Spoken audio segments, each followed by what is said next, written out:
if the traditional stair-step bind-off for shoulder shaping, created by binding off stitches on either side, kind of bugs you, I'd like to show you an alternative, something I love, called the sloped bind-off.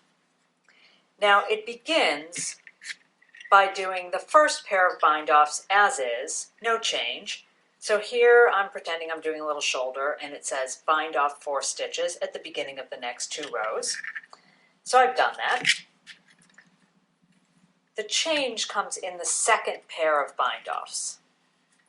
So here, if I were to now bind off another 4 stitches at the beginning of the next 2 rows, what I'm going to do is, as I purl across, I'm going to stop when I get to the last stitch, and I'm going to turn my work around.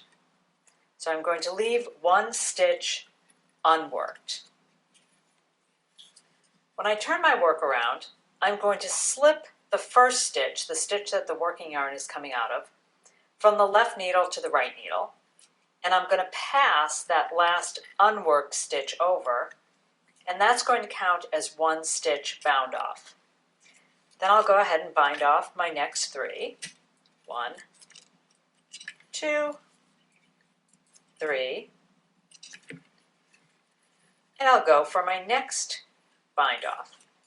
So again, I will work my way across to the end of the row, except I'm going to stop, just like I did before, with 1 stitch left unworked.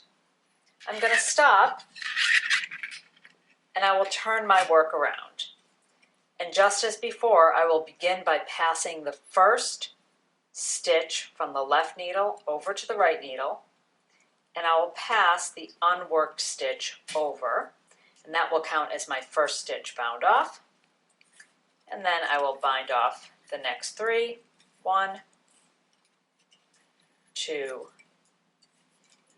3, and I'll go across the row, and let's just turn around and take a look at what that does for us.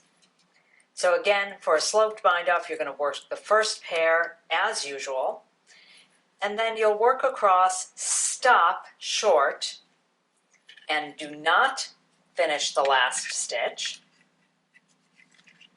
And then you'll pass, turn your work around, pass the next stitch from the left needle to the right needle, and pass the unworked stitch over. And you'll see what it does is, instead of a stair step, it gives us this nice slope. And what it's actually doing is that moment where we've passed the unworked stitch over, it's giving us an elongated stitch. But what this does is it allows us to seam a shoulder, as I showed you in my seaming tutorial. If you haven't looked at that, check that one out.